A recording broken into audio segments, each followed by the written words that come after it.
So how do we do an ERA, that is an endometrial receptivity assay, and understand that period of implantation or that window of implantation for a woman to give her a successful pregnancy outcome in IVF? So what we normally do is, for us to be able to assess this, we prepare a woman on how we would normally prepare a transfer cycle. So there are two ways of doing it. One, you can either do a natural cycle transfer, or you can do a hormone replacement therapy transfer.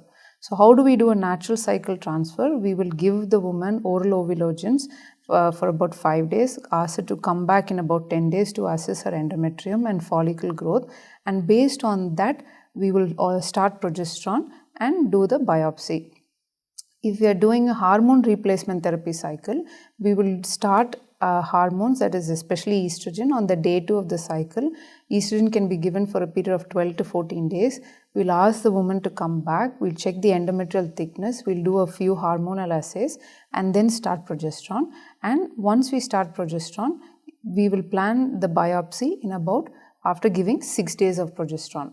And then when we do the biopsy, the lab which does the endometrial receptivity assay gives us specific vials, and they also need specific amount of the sample tissue to be able to do the study.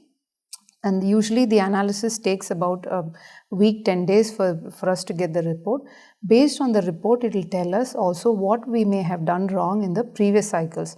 So sometimes we may have prepared a woman in a specific way, but her implantation period would have been a few days before or few days after we had planned the transfer. So based on this endometrial receptivity assay, we are able to identify that specific period on when her endometrium is most receptive, and then based on that we can plan her subsequent transfer cycles accordingly.